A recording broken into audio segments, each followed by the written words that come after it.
I've really been a wellness warrior my whole life. If my life were a train track, one rail would be race, diversity, equity, and inclusion, which is how most people know me professionally. But the other would be health and wellness. And this has shown up in three main ways in my life. The first is athletics. I've been a competitive runner since I was 10. I ran cross country, the 800 meter, which is a horrible race, and even went to state in the mile relay in high school. Won medals and trophies even up through my 30s for 5Ks. I got caught up in the aerobics fitness craze in the 80s, learned how to teach that, did so at my college dorm, got certified by AFA, and was teaching fitness and hip hop in health clubs in Southern California. I became a dancer, trained as a dancer throughout my teens as well as 20s, still do some dance, still do hip hop. If it's a fitness craze, I've tried it. It's spinning, the bar method. I've been lifting weights for many years, you name it. And one of the times I was out of the United States, when I came back in early 2000, kickboxing and cardio kickboxing was all the rage, and my body loved it. So I learned how to teach that as well, did so for many years in New Mexico, and also joined a dojo and started learning actual kickboxing and boxing, training with MMA fighters and sparring, even up into my 40s. The second area is food. I grew up in a family where eating healthy was a thing even before eating healthy was a thing for everyone. We used to joke, we'd ask my mom, "What's for dinner?" And she'd always say, "Vegetables and bread," because it was always some form of vegetables or some form of pasta, cornbread, grains, you name it. I was actually kind of protein deprived, but the point is that we were very mindful about our eating and I always have been. And I've tried many different types of eating plans, from paleo to blood type to Whole30, and now Weight Watchers. So I've learned a lot about what nourishes the human body and what particularly nourishes my body and how it changes over time. The third area is my main area of struggle in terms of wellness, which is mental and emotional and behavioral health. I've had mental health issues since I was around 10. They went undiagnosed and untreated for many years, but they include trichotillomania, anxiety, and depression. Later in life, I also learned that I have attachment disorder, developmental trauma, and a high ACEs score, adverse childhood experiences. I have benefited from many different healing modalities in mental health, including cognitive behavioral health, EMDR, EFT, somatic experiencing, and even traditional healing therapies such as curanderismo and inipi. I've learned a lot, and I'm still learning a lot on my journey, and have been educated by many practitioners I've had the opportunity to work with: physical therapists, massage therapists, chiropractors, and doctors of Oriental medicine that have informed both my own ability to be my healthiest, happiest self, but to work with other people. My life was transformed in January 2019 when I learned the Resilience Toolkit. The Resilience Toolkit is a body-focused, trauma-informed, social justice-oriented set of 8 practices that are informed by 13 different scientific models. These 8 practices can allow the person to downregulate or calm their nervous system or come out of freeze in less than a minute.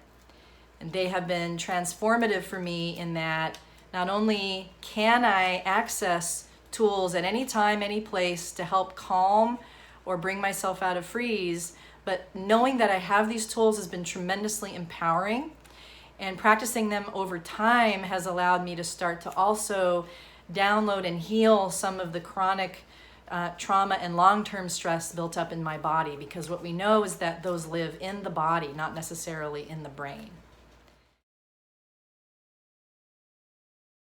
What's important about the Resilience Toolkit and all of my work is that it's trauma-informed.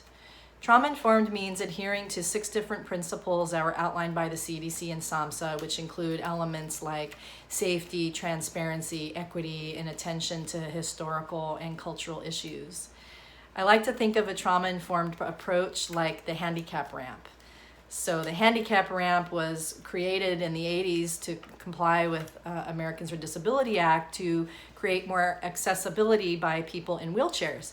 But Who among us have not used a handicap ramp at some point in our life, even though we weren't in a wheelchair? I know I have. When I'm carrying a roller bag, or I'm sore from a workout, or my foot is injured, I'm very grateful for the handicap ramp. Trauma-informed approach is similar. So even if a person doesn't have a history of trauma, they can still benefit from a trauma-informed approach. We also know is that more people suffer from trauma than we realize or talk about, and that trauma isn't just one horrible thing that happened to us in the past.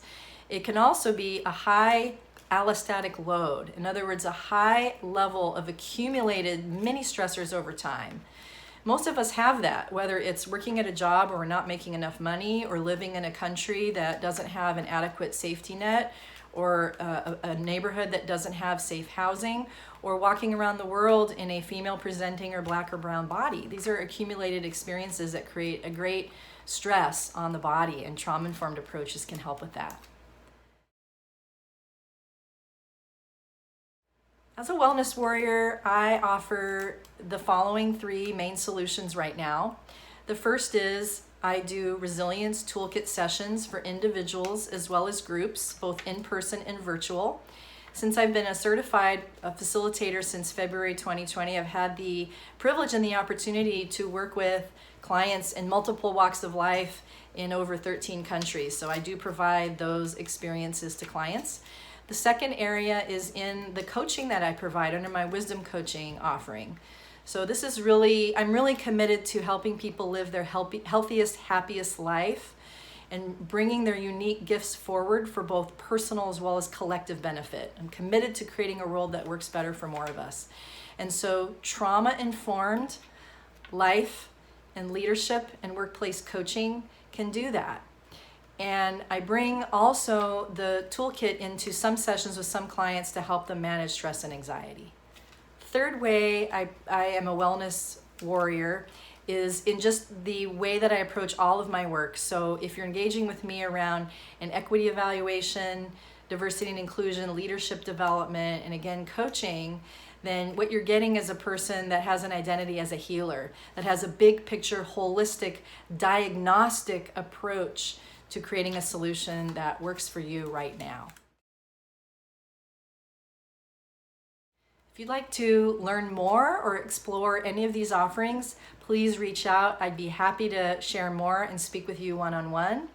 And no matter what you're facing right now, just remember, you're not bad, you're not crazy, and you are not alone.